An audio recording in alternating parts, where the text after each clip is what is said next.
Ahora le vamos a dar la palabra a nuestro querido Edgardo Buscaglia. Él es, en un segundo, él es también cofundador de Safe Democracy. Desde 1989 ha dirigido programas de asesoramiento en 119 países para aplicar acciones antimafia con el fin de combatir y prevenir delitos complejos, incluyendo la convergencia entre delincuencia organizada, corrupción política y gobernabilidad democrática. Se desempeña actualmente como presidente del directorio USA del Wildlife Justice Commission, presidente del Instituto Acción Ciudadana en México, Senior Scholar in Law and Economics en la Universidad de Columbia, Senior invitado en la Università degli Studi di Torino, Italia, y en la Facultad de Derecho de la Universidad de Buenos Aires. Adelante, querido Edgardo. Gracias, Marce. Como siempre, agradecidísimo por la capacidad organizativa tuya de hacer posible estas reuniones magníficas en donde tengo el enorme placer de estar en un panel junto a colegas que cada uno de ellas y ellos han aportado un pedazote del análisis para comprender en dónde estamos parados y qué es lo que nos ha traído a esta triste situación que estamos hoy. Pero me gustaría, eh, me gustaría recalcar algunos de los puntos que han traído muy bien mis colegas y después, como dijo Delia, tratar de minimizar los tiempos que use ahora para escuchar las preguntas que puedan llegar a tener las personas que están participando más allá de este panel y tener una bonita discusión para los próximos minutos. A ver, lo escuchaba, como siempre, a mi queridísimo amigo Alberto al comienzo y no tengo más que coincidir con su análisis inicial en el sentido, hace muchos años, cuando yo trabajaba como staff del Banco Mundial y después como asesor externo del Banco Mundial en los años 90, ya llevamos 32 años de haber comenzado la conformación de una base de datos que hacían al acceso de las poblaciones de cada país a 58 bienes y servicios sociales. Que cada uno de esos bienes y servicios sociales son derechos humanos, definidos como tales en las 16 convenciones de las Naciones Unidas, leyes internacionales que son el compás, son el pilar de lo que consideramos como derechos humanos: el acceso a la justicia, el acceso a la educación, el acceso a la vivienda, el acceso a diferentes bienes sociales sin los cuales las personas no pueden progresar ni sobrevivir. El acceso al agua es otro de ellos. Entonces venimos monitoreando el acceso a esos bienes y servicios sociales en países con instituciones muy desarrolladas desde los años 90 y en democracias que en ese momento eran consideradas maduras, como la de Estados Unidos, y lo venimos monitoreando hacia la fecha. Y nosotros, si leen alguna de las publicaciones que sacamos en su momento, comenzamos en mis charlas, en algunas de mis publicaciones, a clasificar a Estados Unidos como un país en vías de subdesarrollo, decíamos nosotros en ese momento, cuando observábamos colapsos en los accesos a bienes bienes sociales y bienes y servicios sociales básicos, que eran siempre con defectos. El acceso a la salud siempre fue un problema en Estados Unidos, con un sistema tan descentralizado, tan privatizado, sin un rol tan regulador del sector público como es el caso de la Unión Europea, pero había niveles crecientes de acceso a estos 58 bienes y servicios sociales si tú comparabas a Estados Unidos en los años 50 a Estados Unidos en los años 80. Bueno, eso comienza a colapsar desde la desregulación del capitalismo privado, o sea, de regulación de las economías de mercado, donde cada vez más el Estado comenzó a retraerse en el monitoreo y regulación de la calidad y de los bienes y servicios producidos por empresas privadas que hacen a esos 58 bienes y servicios sociales. Comenzó a colapsar ese acceso de la población norteamericana a finales de los años 80 y especialmente desde los años 90 hasta la fecha. Eso explica mucho de lo que comentaba Alberto en su momento, o sea, ese desesperado grito de la población norteamericana que se manifestó, como bien explicaba Melissa, en diferentes movimientos políticos que pasan por el Contract with America, el Tea Party y después las diferentes manifestaciones de demagogias que representó Trump y sus antecesores. Era un grito legítimo y desesperado de un gran segmento de la población que veía que su calidad de vida colapsaba, que la calidad de bienes y servicios sociales se empobrecía o que literalmente dejaba de existir. Eso lo venimos monitoreando jurimétricamente, no con percepciones, sino desde los años 90. Y de alguna manera no sabíamos cómo se iba a manifestar el colapso de la democracia norteamericana, de la democracia limitada, porque desde su fundación Estados Unidos es una república democrática en donde la democracia siempre fue limitada. Los padres fundadores de Estados Unidos no creían en una democracia ilimitada, creían en una democracia sujeto a los colegios electorales y a los controles republicanos de los tres poderes, pero con protección de las minorías y demás. Bueno, fue colapsando esa fe, esa percepción de legitimidad social de las instituciones democráticas y nos conduce directamente a Trump. Hay que, de alguna manera, releer a los clásicos, a las personas, a Joseph Schumpeter, que era un economista político austríaco, que fue además ministro de Economía de Austria en 1919. Hay que releer a Hannah Arendt y a Thomas Mann, donde el común denominador de estos tres autores, entre varios que estoy recordando ahora, era cuando ellos pronosticaban en su momento que la próxima ola de regímenes autoritarios en Occidente iba a aparecer en nombre de la libertad.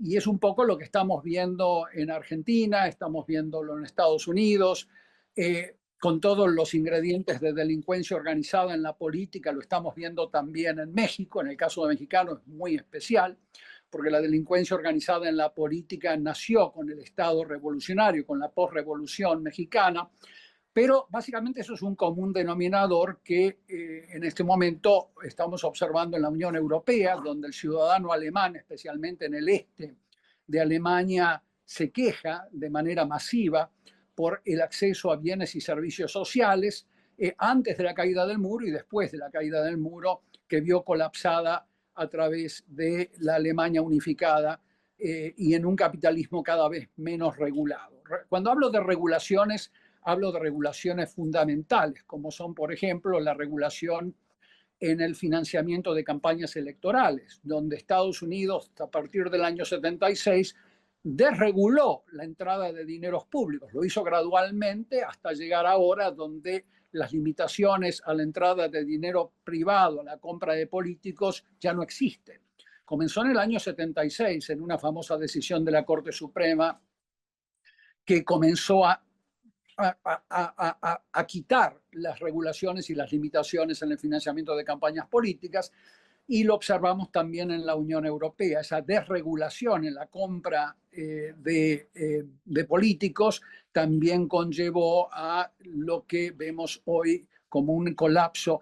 Joseph Schumpeter es un gran autor porque él hablaba sobre cómo se vincula el capitalismo y las democracias.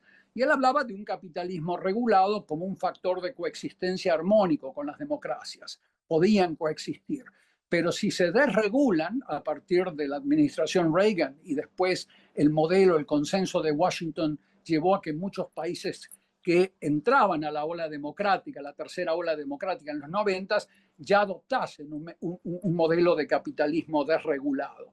Y eso conllevó al desmantelamiento de las instituciones democráticas, a la captura de las instituciones democráticas por parte de grandes empresas. Y estamos viendo ahora la expresión más acabada de esa captura del Estado a través de la presencia de estas megacorporaciones. La cara más visible es Elon Musk, pero hay 7 similares, entre ellos Peter Thiel, un ex estudiante de Derecho que conocí en Stanford cuando yo trabajaba en la Universidad de Stanford, que hoy es uno de los grandes titiriteros detrás de estos empresarios que ha traído este modelo oligárquico demagógico a Estados Unidos, que lo ha venido financiando desde hace muchísimos años para que llegue este momento que estamos observando con tristeza.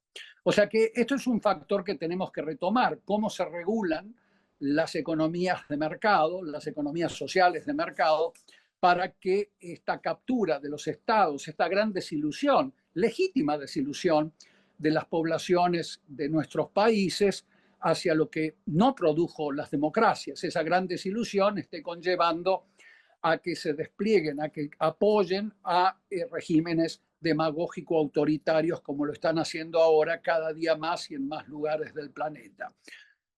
Ahora, me gustaría terminar con una proyección hacia futuro. Esta gente, los Ficos de Eslovaquia, los Orbáns de Hungría, los Trumps de Estados Unidos, los Le Pens de Francia y los movimientos de ultraderecha alemanes están ya planificando una alianza internacional entre ellos. Ustedes tienen que, no se van a quedar aislados cada uno por su lado, van a formar una alianza internacional, van a generarse tratados, no de libre comercio, pero tratados comerciales basados en las características transaccionales que tanto caracterizan a Donald Trump, van a generar alianzas militares que le van a hacer un bypass a las instituciones de la posguerra. Al Fondo Monetario, al Banco Mundial, a la Organización Mundial del Comercio y a la Unión Europea. O sea que van a ver que estos países van a formar una alianza internacional que van a presentar yo no le llamé globalización, pero van a presentar un bloque que van a tratar de expandir sus sistemas de manera mucho más coordinada a los países que sobrevivan como países democráticos. Yo quiero pensar que hay países en la Unión Europea, Canadá, por supuesto, que van a sobrevivir a este primer choque de este bloque internacional que se va a formar, pero ante esa situación, hasta esta alianza internacional entre regímenes demagógico-autoritarios, algunos con tinte oligárquico, como el caso de Estados Unidos, otros con tinte demagógico-autoritarios propios de un Orbán, que era un excomunista. Lo cierto es que estos países en alianza van a tratar de embestir a las democracias sobrevivientes, por lo cual es sumamente importante crear un bloque de países democráticos. Una de las recomendaciones que yo le he dado a un país que, bueno, no es una democracia, es un sistema híbrido como México, es que si quieren negociar con Trump a la hora de enfrentarse a estas tarifas y demandas extratarifarias y demás demandas humillantes que va a enfrentar México, es formar parte de un bloque que se está formando entre Canadá y la Unión Europea. El próximo primer ministro de Canadá seguramente, probablemente va a ser Mark Carney, que es un expresidente del Banco Central de Inglaterra y del Banco Central de Canadá. O sea que fue presidente de ambos bancos centrales y este hombre es muy posible que sea el primer ministro que le va a seguir a Trudeau, que está en el mismo partido de Trudeau. Y lo primero que está haciendo ahora es tejer una alianza con la Unión Europea para ir como bloque a enfrentarlo a Trump ante esta situación que muy bien han estado describiendo mis colegas en este panel. México tiene una oportunidad de formar parte de ese bloque. Solo México no va a poder sentarse a la mesa con un Trump que cada vez le va a pedir más pedazos de soberanía, más pedazos de su independencia, más pedazos de su capacidad. Ahora está demandando realizar operaciones militares unilaterales sobre el territorio mexicano. O sea que estas demandas no se van a poder enfrentar solamente con ofrendas, como fue la entrega de 29 mafiosos a Estados Unidos. Se va a tener que enfrentar en bloque. Por lo tanto, una de las recomendaciones que yo estoy haciendo en este momento es que las democracias sobrevivientes a esta gran embestida que estamos tristemente presenciando deben formar un bloque urgentísimamente para poder plantear muchas de las propuestas que ustedes en este panel han estado presentando hoy, esta mañana. Por lo tanto, tenemos que esperar que estos grupos van a formar. Milei está ya esperando formar parte de una alianza entre similares desde Argentina. No hay para mí ningún tipo de duda que Milei marcha hacia un régimen autoritario, con todas las limitaciones que le va a presentar las instituciones argentinas, con un Congreso que no le responde por ahora, pero está marchando hacia un régimen autoritario en nombre de la libertad, así como lo afirmaba muy bien Thomas Mann hace varias décadas. Entonces, es algo que tenemos que enfrentar con una alianza internacional de democracias que no trate de replicar lo que ya teníamos antes, por supuesto. Tenemos que mirarnos en el espejo y darnos cuenta que nuestro sistema tenía defectos. Hemos permitido que grandes corporaciones se adueñen de la política a través de una desregulación de los sistemas de financiamiento de campaña, o como es el caso de la Argentina, en la provincia de Buenos Aires, donde no existe ni siquiera una ley de financiamiento de campañas. Entonces, ese tipo de defectos institucionales ha pervertido el desarrollo de una democracia sana. Eso lo tenemos que enfrentar. Tenemos que corregir nuestros errores en este nuevo bloque, mirarnos en el espejo y tratar de generarnos anticuerpos para frenar la llegada de más regímenes demagógico-autoritarios a nuestras regiones. Quiero terminar con esta mirada hacia futuro para escuchar un poco los comentarios mucho más valiosos que tengan mis colegas en este panel y las personas participando fuera de este panel. Felicidades, Marcela. Gracias. Muchas gracias, querido Eduardo. Como bien dices, este colapso democrático y la captura de las instituciones democráticas por parte de estas megacorporaciones y incluso del crimen organizado, instaurando estos modelos oligárquicos demagógicos autoritarios en tránsito de creación de un bloque radical antidemocrático que sin duda, como bien dices, requiere de la alianza de las democracias. Dice, dice Claudio Jaime Montane, respecto al resultante nuevo balance de poderes hegemónicos, ¿no es China en el corto plazo el ganador? Su opinión, doctor Buscaglia. Eh, Dice Lilia Moreno, me parece que México va a preferir irse al otro bloque con tal de no sumarse a los bloques democráticos. También esto es para Edgardo. Claudio Jaime Montane también dice, ah, no, ese ya lo leí. Dice Luis Núñez, excelente evento, muy oportuno. Normalmente soy optimista, pero en este caso veo muy difícil detener este hombre tripolar con un ego descomunal y que es capaz de llevarse todo por delante. ¿De verdad alguien podrá detenerlo? Esto me parece que va también muy de la mano de lo que dijo Fer y Delia. Robinson Rivas de Venezuela dice, ¿qué nos puede comentar acerca de los desequilibrios internos de Estados Unidos con el tema de aranceles que ya tocó Melissa?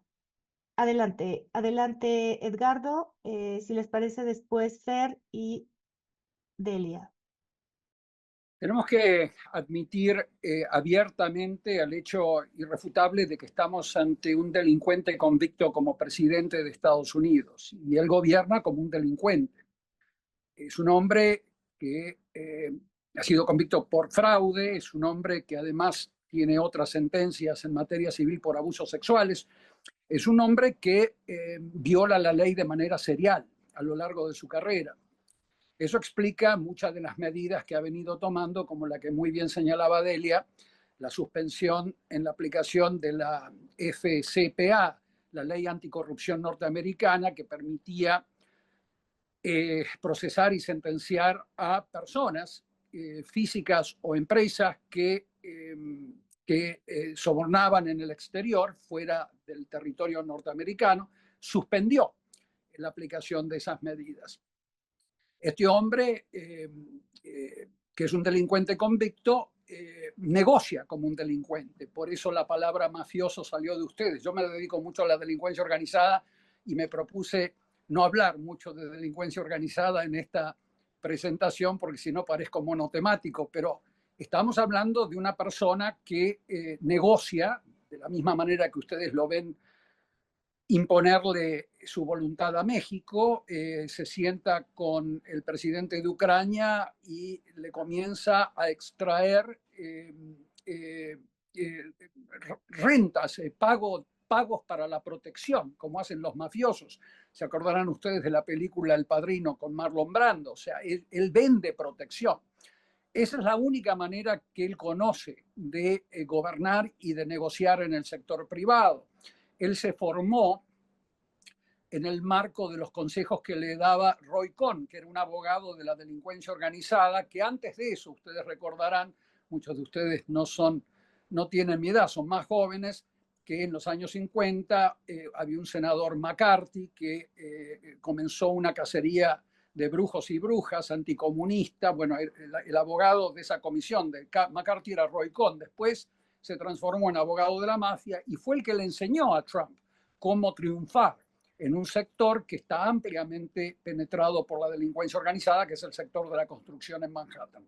Entonces, hay que partir de esa premisa. Es una premisa, no un supuesto. Ese es el perfil del presidente de los Estados Unidos, que ya viene desde hace muchas décadas, desde los años 80, viene hablando de tarifas como la panacea, viene hablando con tonos racistas sobre políticas de seguridad, normalmente dirigidas a afroamericanos o a hispanos. O sea que todo lo que está haciendo ahora no nos debería sorprender. En la primera administración fue limitado por el hecho de que estaba rodeado por profesionales del Partido Republicano que eran más conservadores tradicionales. Hoy ya no lo está. Tiene a fanáticos y a incondicionales de su lado. Entonces, en ese sentido, todas las políticas que él ha estado empujando están debilitando a Estados Unidos ante China. Están tratando de entrar en un marco de negocios con Putin, negocios en el cual él tiene experiencia. Él viene viajando a la Unión Soviética en su momento, desde el año 87, fue su primer viaje a la Unión Soviética, donde el embajador de Rusia ante la ONU, un agente de la KGB, fue el que le gestionó ese viaje a Rusia en el 87. Esto es un hecho concreto, hay archivos, está documentado, y desde entonces él viene manifestando una admiración hacia Putin después de la caída de la Unión Soviética, cuando Putin se transformó en el primer ministro del presidente Yeltsin, después en presidente.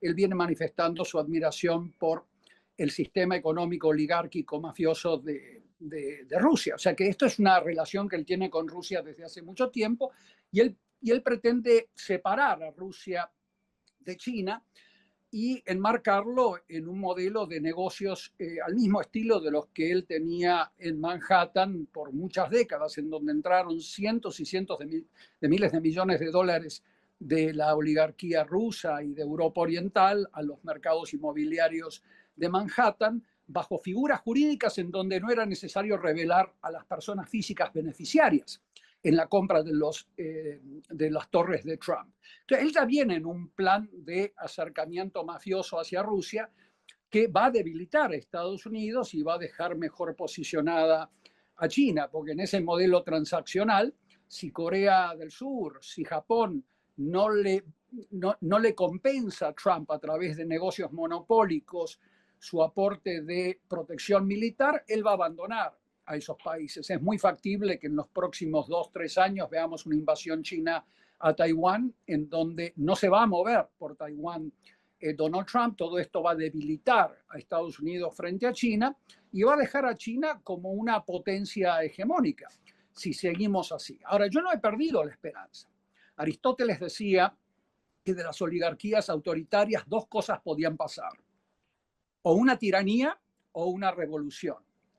Y yo creo en la capacidad del pueblo norteamericano de que encare una revolución pacífica contra lo que está ocurriendo, y que mucha de esa gente, que de buena fe, desesperada, como les decía antes, por ese deterioro en su calidad de vida a lo largo de las últimas décadas, debido a este capitalismo desregulado que se puso de moda desde el consenso de Washington, esa misma gente de buena fe, y acá no hablo de racistas ni de xenófobos, hablo de gente de buena fe que votó por este hombre desesperados, se den cuenta del monstruo que ha llegado a la Casa Blanca, del deterioro de su calidad de vida hacia futuro, que se equivocaron y que comiencen a formar parte de una revolución pacífica de presión de abajo hacia arriba que va a poner en jaque a Trump y a sus incondicionales en la Casa Blanca.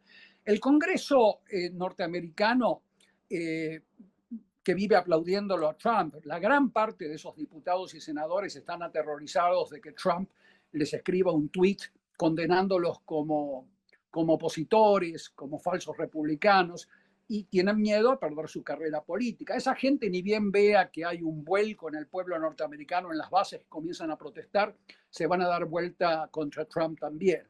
O sea que siguiendo un poco a esa muy buena explicación que daba Aristóteles hace más de 2000 años, yo creo que va a haber un movimiento revolucionario pacífico en Estados Unidos que puede revertir esta situación y deteriorado, debilitado, retornar a Estados Unidos hacia una senda más democrática, en donde nos miremos en el espejo y comencemos a reformar a las instituciones defectuosas que hicieron posible la llegada de este hombre al poder. O sea, tenemos que mirarnos en el espejo y reformar a nuestras democracias y a nuestros sistemas regulatorios de las economías de mercado. Estados Unidos y la mayor parte de Europa se desarrollaron, la pobreza global se redujo bajo las economías de mercado, bajo el régimen globalizador de los años 50, 60, 70, se llamaba el GATT en su momento, ahora es la Organización Mundial del Comercio. La pobreza extrema se redujo del 53% al 9%, gracias a ese capitalismo regulado, globalizado. Tenemos que volver a un capitalismo regulado, obviamente bajo el marco de las nuevas tecnologías que mis compañeros panelistas mencionaron en su momento. Ya está, no quiero hablar más porque si no saco demasiado tiempo. Gracias. Gracias, Edgardo. Dice Armand Pechard desde Estados Unidos, ¿cómo corregir la globalización cuando China opera bajo sus propias reglas? Punto número 1 y punto número 2. La autocracia, sociedad anónima, quizás sea la respuesta de Trump. ¿Cómo corregir la globalización? 3. La alianza de Trump con los oligarcas digitales tecnológicos quizás sea parte de la corrección global. Y el realineamiento de Estados Unidos hacia Rusia tendría su lógica dentro de este contexto. Número 5, el perdedor sería China si Trump logra dicha corrección. Y finalmente el 6, uno podría argumentar que Morena ya empezó su alineamiento o realineamiento hacia China. ¿Quién quisiera hacer comentarios sobre estos planteamientos que hace Armand Pechard? Mira, Estados Unidos viene padeciendo un proceso de captura de las instituciones del Estado, captura de agencias regulatorias, captura en general del Estado norteamericano desde hace décadas. Cuando uno habla de regular el acceso a 58 bienes y servicios sociales para que la gente pueda recuperar esa percepción de calidad de vida, no me estoy refiriendo obviamente a hacerle difícil a que las empresas pequeñas y medianas se establezcan y se constituyan. Hay que hacerlo mucho más fácil. Ese aspecto hay que desregularlo en muchos países. Pero yo fui muy concreto. La oligarquía norteamericana ha venido capturando muchos de esos mercados regulados que antes aseguraban la oferta de bienes y servicios sociales básicos. Había un gran subsidio a través de Fannie Mae y demás instituciones al acceso a la vivienda, como resultado del colapso del 2008 al 2009, donde fue una crisis espantosa en Estados Unidos. Millones de personas se quedaron sin casa, viviendo en casas rodantes. Eso generó mucha gasolina para los movimientos demagógicos del Tea Party y de otros movimientos del cual derivó Trump. Entonces, los mercados a los cuales yo me refiero que hay que regularlos en cuanto al sector privado es su rol en producir bienes y servicios que tienen un componente social importante. Eso no quiere decir que las empresas dejen de gozar de beneficios y demás. El modelo oligárquico, tal como está planteado ahora por Trump, en donde ya es explícito la participación de gente como Elon Musk y Peter Thiel en el quehacer público, gente que nadie ha elegido, va a conducir a una tiranía o puede llegar a conducir a una reacción popular, reacción social, que después puede movilizar al Congreso, como sucedió al revés en esta ocasión, y puede derivar en un saneamiento de la política norteamericana y una reversión de esta situación. Pero lo cierto es que entre todo este proceso China se va a fortalecer. Todas las medidas que viene anunciando Trump, sean medidas que él pretende como que sean amenazas, como las tarifas contra México, que las acaba de posponer ahora el 2 de abril, no sé si sabían, para sentarse nuevamente y extraerle a la presidenta Sheinbaum y a México más promesas, especialmente entrada de capitales norteamericanos a sectores mineros, al sector energético, excluir a China para la entrada a México. Ese tipo de negociación va a causar, ese tipo de enfoque al comercio internacional y a la política internacional va a causar mucho daño.